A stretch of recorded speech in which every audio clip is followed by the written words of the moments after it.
Olá, amigos e amigas. Estamos iniciando o nosso Economia e Desenvolvimento desta semana. Já estamos entrando aí, a partir de amanhã, na segunda quinzena do mês de julho, ou seja, o tempo está realmente passando muito rápido. Vamos ao nosso espaço de opinião. Pois é, os políticos realmente não têm cura. Agora querem nos fazer crer que o recado das ruas apontam para a reforma política, para mudar a lei eleitoral e coisas que o valham. Nada disso.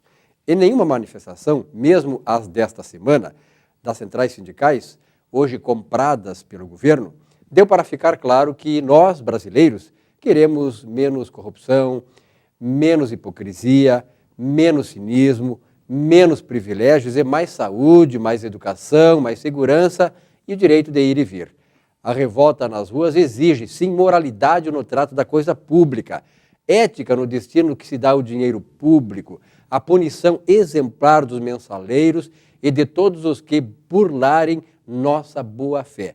Não queremos reforma política, queremos, sim, mudar a consciência dos políticos. O programa Economia e Desenvolvimento está retomando, a partir desta semana, aquele segmento que nós temos feito com grande sucesso, que é o do personagens que fazem a nossa história. Essa personagem, esse personagem, ou essa personagem, como a gente diz, é realmente uma pessoa, uma personalidade do nosso meio que está contribuindo, já contribui e continuará contribuindo para o desenvolvimento econômico e social do Rio Grande do Sul. E o nosso entrevistado no programa de hoje, e vamos conhecer a sua história de vida, a história profissional, o futuro, enfim, o que ele pensa da vida, de relacionamentos, os sonhos que teve, é Paulo Fernando Moreira, que é o superintendente da UHY Moreira Auditores, um amigo de longo tempo, de mais de 30 anos, e que é uma amizade que se mantém aí porque o Paulo Fernando Moreira, nós vamos conhecer mais dele agora, é uma figura ímpar da sociedade do Rio Grande do Sul e tem realmente contribuído para o desenvolvimento do nosso estado em todas as áreas de atuação, porque o Paulo está envolvido em vários segmentos da sociedade, dando a sua contribuição valiosa para a sociedade gaúcha. Paulo, que bom tê-lo nesse segmento, personagens que fazem a nossa história. Como é que tudo começou, Paulo, na tua vida? Bom, na verdade, eu estou me sentindo envaidecido e não me acho essa figura tão importante que tu estás definindo. Mas realmente tenho me esforçado bastante por ser útil, por contribuir para a sociedade, para contribuir com a minha profissão, que é a de contador. Na verdade, o meu sonho sempre foi pautado praticamente pelo sonho, pela história da minha família. O meu avô, Euclides Moreira, já era major da intendência do Exército, que é quem cuida da contabilidade, dos controles. Quer dizer, a intendência é a arma do militar que cuida exatamente disso. Então, eu não sei bem se ele se formou contador ou se formou dentro da intendência, mas ele era quem cuidava disso dentro do Exército, onde era major intendente. Depois disso, meu pai, Aldo Moreira, professor, praticamente o fundador da Escola Técnica de Comércio Protásio Alves e também auditor do Tribunal de Contas. Então, não me restava outra coisa do que uma influência direta da família, né? A influência, sempre acompanhei a contabilidade. Meu primeiro emprego, na verdade, foi boy, mas logo em seguida eu estava envolvido fazendo os livros de controle, de compras de mercadorias, de vendas de mercadorias do antigo IVC, Imposto de Vendas e Consignações. Isso comecei com 15 anos. Com 19 me formei em técnico em contabilidade, em 1962. Aonde te formaste em técnico? Protásio Alves, Alves, porque o teu avô era o... Claro. E abri em seguida um escritório de contabilidade em sociedade com um amigo. Cada um de nós tinha os nossos clientes, a nossa sociedade era só de despesas, para dividir as despesas.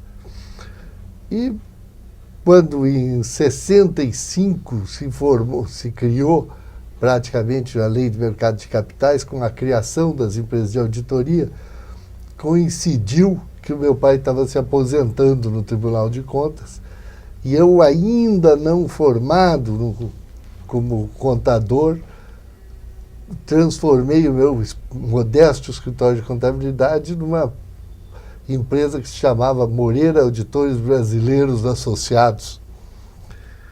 E fomos uma das primeiras empresas registradas na época pelo Banco Central, eram 44, das 44, 8 eram do Rio Grande do Sul, e a Moreira Auditores Brasileiros Associados iniciou-se, então, a trabalhar em auditoria. Quais eram as dificuldades daquela época, Moreira? Bom, as dificuldades daquela época são as que até hoje existem. É uma competição da auditoria muito dura com as grandes empresas multinacionais, né? Essa é a grande dificuldade, porque as empresas grandes, as empresas para receberem seus empréstimos internacionais, tem praticamente uma limitação na contratação da auditoria, que faz com que hoje mais de 80% do mercado esteja na mão dessas 4 empresas, que, aliás, verdade seja dita, são muito competentes. Então, a nossa dificuldade é alcançar o nível de competência dessas empresas. Felizmente, nós temos tido um sucesso bom, bem forte em relação a isso, e temos concorrido com elas, e com isso temos contratado trabalhos com a Petrobras, trabalhos com a Vale do Rio Doce, trabalhos com a Volkswagen. Praticamente todas as empresas multinacionais hoje têm alguma parte dos seus trabalhos, não a contratação da auditoria para apresentação a fins internacionais, não conseguimos entrar nesse campo. Mas os trabalhos menores, vamos dizer, auditorias auxiliares de segurança de TI, auditoria interna, auditoria de projetos, isso nós temos com grande parte das empresas desse porte. A internacionalização da economia brasileira, né, Moreira, e de certa maneira que acabou obrigando empresas como a tua assim, a se abrirem para o exterior, né? Porque até abrindo-se para o exterior teria essa facilidade, ou seja, as empresas grandes brasileiras, Petrobras, se citasse, se abriram também para o comércio internacional, para a questão das finanças internacionais, e isso permitiu você dar uma alavancagem. Na verdade, essa alavancagem, nós há muitos anos já, nós atendíamos, quando vinha projeto da Igreja Evangélica Luterana, né? Da Igreja Luterana, da Igreja Católica, da Igreja Adventista, que financiavam projetos de misericórdia, vamos dizer assim, para atendimento de caridade. Caridade. Nós éramos contratados e fazíamos essa auditoria.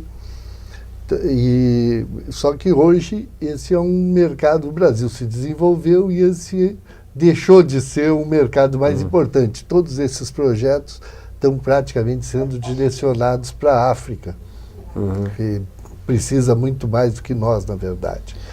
Então nós, há muitos anos, acho que 30 anos atrás, nós já vínhamos atendendo esse mercado.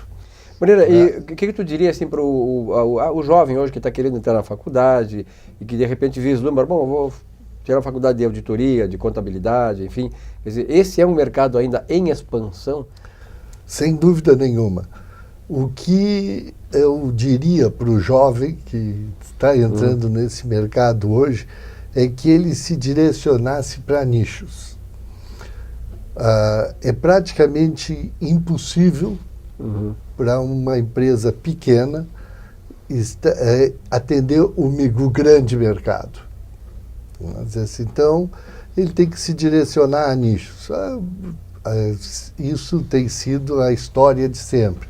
Existem empresas atendendo principalmente cooperativas, existem empresas dedicadas a empresas construtoras, existem empresas que estão atendido questão de auditoria de segurança de TI, que é um mercado em expansão. Ah, sem dúvida.